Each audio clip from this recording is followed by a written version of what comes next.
Bienvenidos a Conexión Divina, donde la Biblia cobra vida.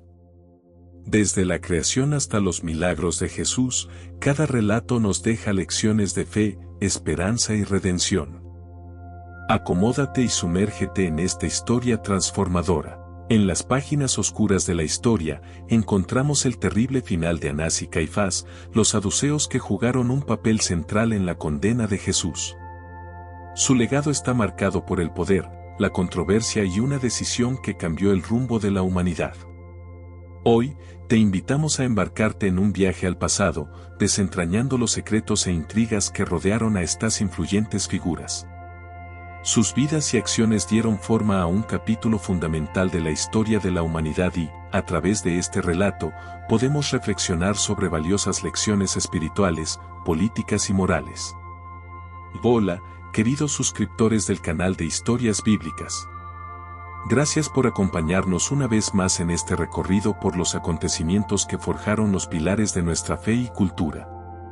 Te invitamos a compartir este mensaje para que otros también puedan aprender de esta historia. Deja tu me gusta y comparte tus pensamientos en los comentarios a continuación. Creemos juntos un espacio para la reflexión y el aprendizaje, explorando los episodios más decisivos de nuestro pasado. Anás fue nombrado sumo sacerdote entre los años 6 y 15 después de Cristo por el gobernador romano Cirenio. Aunque fue destituido por el procurador Valerio Grato, su influencia no desapareció. De hecho, continuó manejando los hilos del poder desde las sombras, ya que 5 de sus hijos y su yerno Caifás también ocuparon el cargo de sumo sacerdote. Anás no solo fue una figura religiosa, sino también un hábil estratega político. En este video, hablaremos sobre la vida, el ascenso, la influencia y el trágico final de Anás y Caifás. Pero antes de comenzar, no olvides suscribirte a nuestro canal y activar la campana de notificación para que no te pierdas ningún video sobre nuestra historia sagrada. En aquellos tiempos, Palestina tenía un jefe de gobierno impuesto por Roma, lo que dejaba poco margen de maniobra a los líderes locales. Esto creó una situación delicada. Los líderes religiosos judíos, especialmente los del Templo de Jerusalén, tenían que equilibrar sus obligaciones espirituales con las exigencias del poder imperial. La presión era constante, y el más mínimo error podía desencadenar una revuelta o una intervención brutal por parte de Roma. El Templo de Jerusalén no solo era el corazón espiritual y religioso de la vida judía, era también un centro de poder político y económico. Cada año, miles de peregrinos acudían a Jerusalén para ofrecer sacrificios y cumplir con sus deberes religiosos. El control del templo confería no solo prestigio, sino también una gran influencia sobre el pueblo. En este contexto, ser sumo sacerdote era más que una vocación espiritual, era una posición de poder estratégico. Anás y Caifás emergieron como líderes en este complejo escenario. Ambos eran saduceos, una secta poderosa que se distinguía por su colaboración con Roma, su influencia aristocrática y su rechazo a muchas de las creencias espirituales del pueblo, como la resurrección de los muertos. A diferencia de los fariseos, quienes creían en la vida después de la muerte y en los ángeles, los saduceos adoptaban una visión más terrenal y literal de las escrituras. Eran ricos, pragmáticos, y muchos de ellos compraban sus cargos directamente a las autoridades romanas. La mayoría de los sumos sacerdotes en esa época eran saduceos, y la familia de Anás supo aprovechar esa tendencia para consolidar su dinastía religiosa. Tanto Anás como Caifás ocuparon cargos clave en el Sanedrín, el consejo religioso y judicial más importante del pueblo judío. Esta posición privilegiada les permitió ejercer una enorme influencia en los asuntos del templo y también en las decisiones que involucraban la vida y muerte de figuras como Jesús de Nazaret. La relación entre los líderes religiosos judíos y los romanos era, por lo tanto, frágil y constantemente amenazada por la tensión política. Roma temía cualquier movimiento que pudiera encender una chispa de rebelión, y los líderes judíos temían perder sus privilegios si no colaboraban con las autoridades romanas. Este contexto tenso y volátil es clave para entender las decisiones de Anás y Caifás en los días previos a la crucifixión. El juicio de Jesús no solo fue un acto religioso, sino también un acto político. Su mensaje y creciente popularidad representaban una amenaza tanto para el orden religioso establecido como para la paz precaria impuesta por Roma. Anás y Caifás, en su intento por mantener el control, tomaron una decisión cuyas consecuencias trascenderían generaciones: entregar a Jesús para ser crucificado. Con este contexto histórico en mente, continuaremos explorando quiénes fueron Anás y Caifás, dos figuras clave en uno de los episodios más trascendentales de la historia bíblica. Anás fue nombrado sumo sacerdote en el año 6 después de Cristo durante el gobierno de Cirino, el gobernador romano de Siria, y ocupó el cargo hasta aproximadamente el año 15 después de Cristo.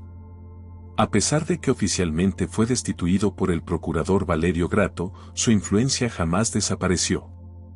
Durante su mandato, Anás no solo consolidó su poder, sino que sentó las bases de una dinastía sacerdotal que dominaría el panorama religioso judío durante décadas.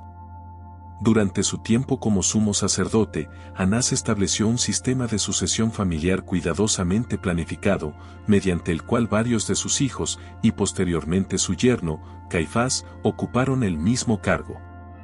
Este movimiento estratégico aseguró la continuidad del control religioso dentro de su linaje, lo cual le permitió mantener el poder incluso cuando ya no ostentaba el título de manera oficial. Su control sobre el sumo sacerdocio le otorgó un poder considerable en el Templo de Jerusalén, el centro espiritual, político y económico del judaísmo en la época. Anás era responsable de supervisar los rituales sagrados, administrar los sacrificios diarios y velar por el cumplimiento de las leyes religiosas. Esta posición lo convertía no solo en un líder religioso influyente, sino también en una figura política de enorme peso, pues el templo funcionaba como un verdadero eje de control social y económico en la sociedad judía bajo ocupación romana. Además de su autoridad religiosa, Anás ejercía dominio sobre los aspectos económicos del templo, lo cual incluía la administración del impuesto del templo y el lucrativo negocio del cambio de divisas.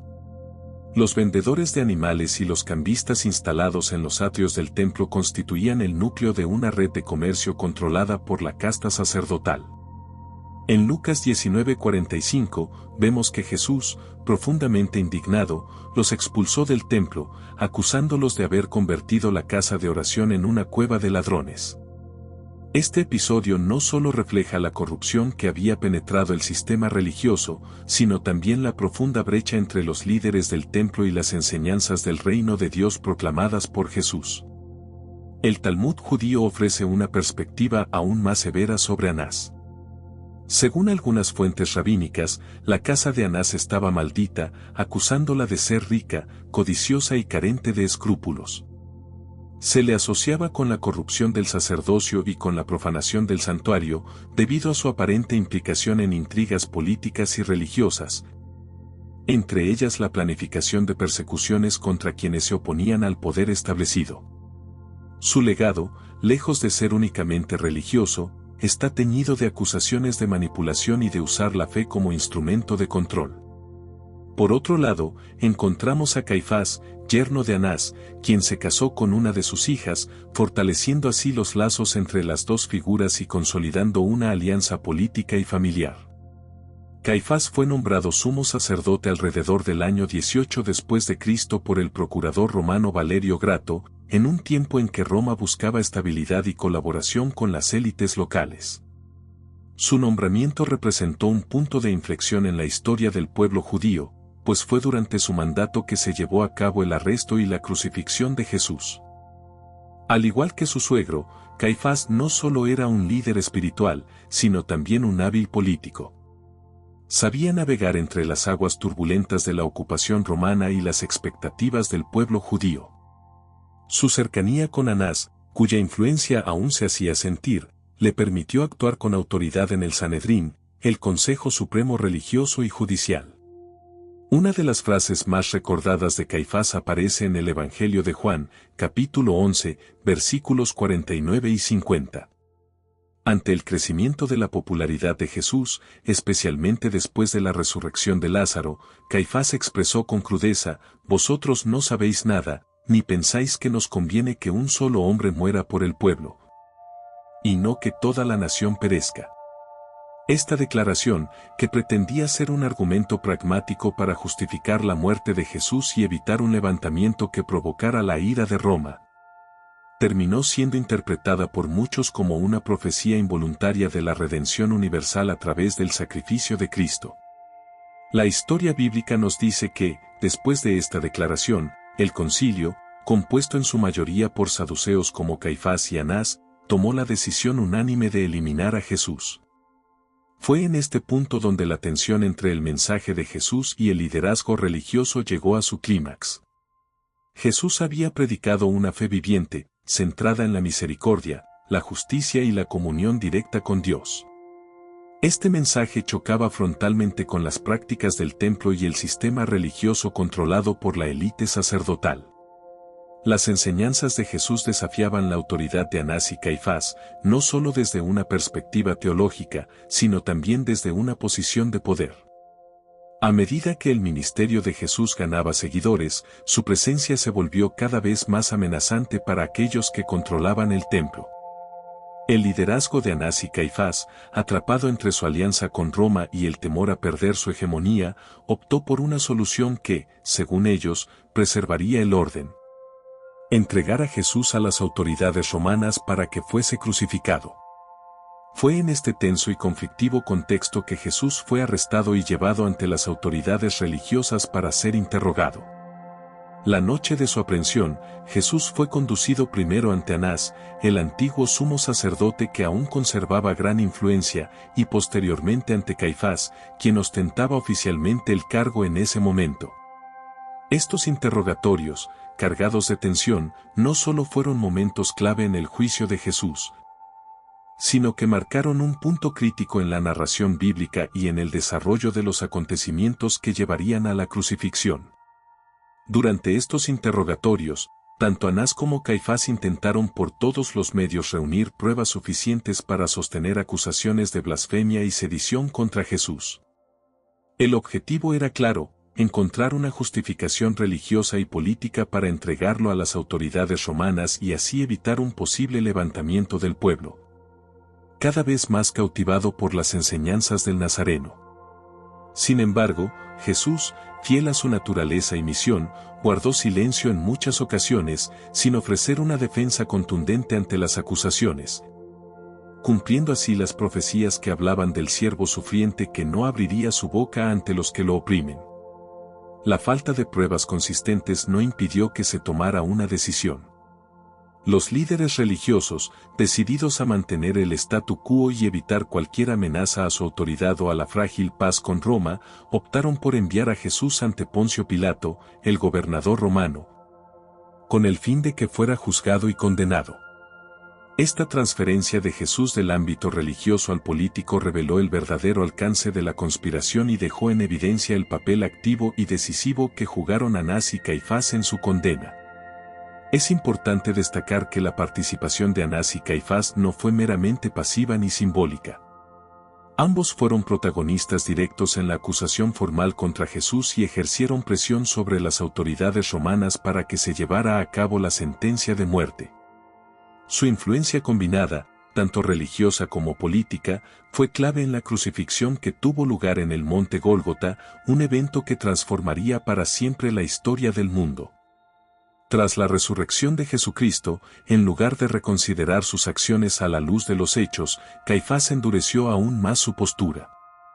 Se negó a aceptar cualquier evidencia del milagro y, lejos de arrepentirse, intensificó la persecución contra los seguidores de Jesús. Fue responsable de encarcelar a Pedro y Juan, quienes predicaban abiertamente en Jerusalén, y más adelante también participó activamente en la condena y martirio de Esteban, el primer mártir cristiano. Caifás incluso autorizó a Saulo de Tarso, antes de su conversión, a perseguir a los cristianos en otras ciudades, como Damasco, en un intento de sofocar la naciente comunidad que proclamaba a Jesús como el Mesías resucitado. Estas acciones reflejan no solo su rechazo del mensaje cristiano, sino también su temor de perder la estructura de poder que él y su familia habían construido a lo largo de décadas. Sin embargo, el destino de Caifás tomó un giro inesperado.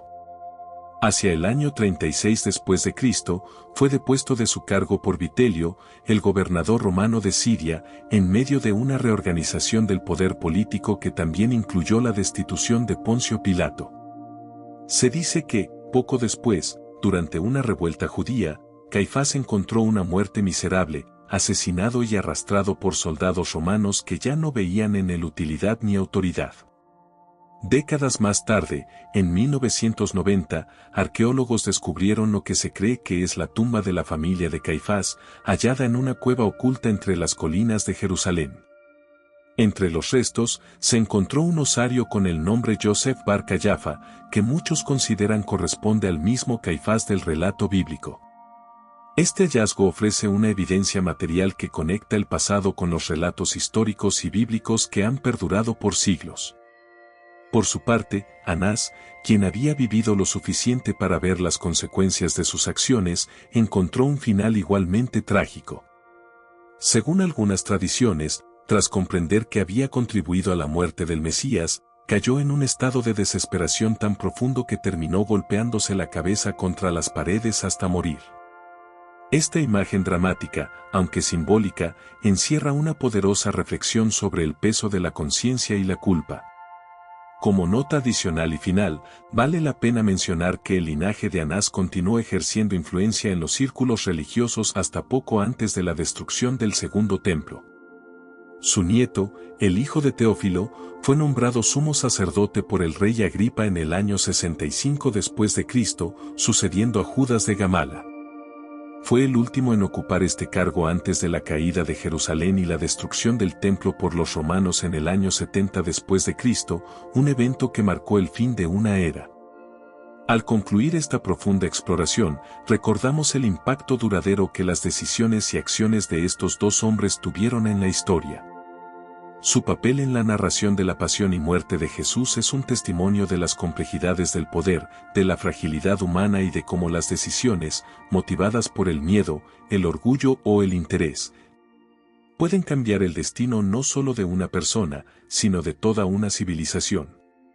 Nuestra esperanza es que esta historia sirva como un recordatorio de la importancia de nuestras propias acciones y decisiones, y cómo éstas pueden resonar a través del tiempo, para bien o para mal. Te invitamos a compartir este mensaje para que otros también puedan aprender de la historia. Deja tu me gusta y comparte tus pensamientos en los comentarios a continuación. Creemos juntos un espacio para la reflexión y el aprendizaje, explorando los acontecimientos que dieron forma a nuestro mundo.